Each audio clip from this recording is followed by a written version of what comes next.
አንቺ ቀለበት ለማሰር ነው የጠራሁሽ።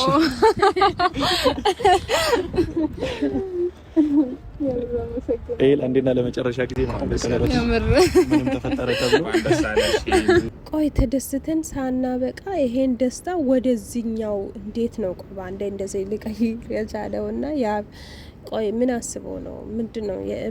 ምንም ቢሆን በቃ የረጅም ጊዜ ፍቅረኛ ነች። በቃ ምታቃት ምትወዳት ነች፣ ምታፈቅራት እውነት ከልብ ከሆነ ያን ነገር መፍታት አትችሉም እንዴ? ቀለበት ከተደረገ በኋላ ያ ስሜት ሳትረባበሹ እንዴት ነው ሰው ሁሉ ተጠርቶ እንደዚህ እኛ ጋር ሞቶ እንዴት ነው ቆይ እንደዚህ ሊሆን የሚችለው?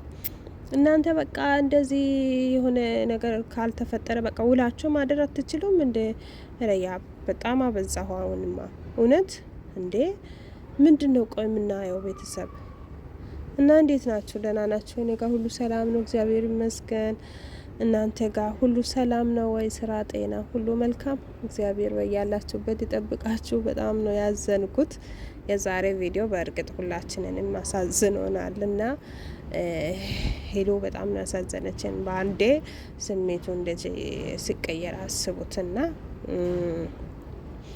እግዚአብሔር እንግዲህ ፈጣሪ መጨረሻቸውን ያሳምርልን። ይሄን ነው የሚለው። ሼር፣ ላይክ፣ ሰብስክራይብ አድርጋችሁ አበረታቱኝ። አመሰግናለሁ። የዛሬ ቪዲዮ በጣም አሳዝኖኛል የምር ለማውራት እና በጣም እንዴ ይሄ ነው ብሎ ማሰብ ማውራት ራሱ ይከብዳል። ደስታ ስጠብቅ ሰው እንዴት ነው እንደዚህ በአንዴ ቆይ መቀየር የሚቻለው? እና ኧረ በጣም ነው የሚያስጠላ የምር። ያ በጣም ነው የሚያስጠራ፣ በጣም ነው የሚያስጠላ የምር።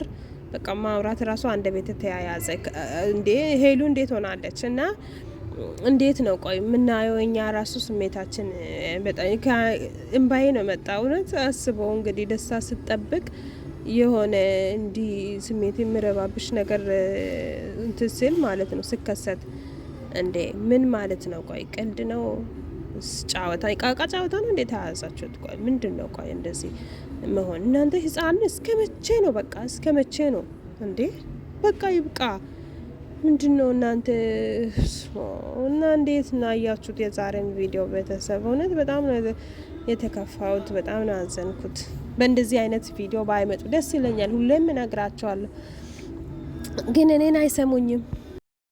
እሱ የፈቀደውን በቃ ይሁን። በቃ እኔ ዝጋ ካሜራ ነው ሄዱ እንት ተረጋግሽ አይደለም አዳምጠኝ። ምን አይነት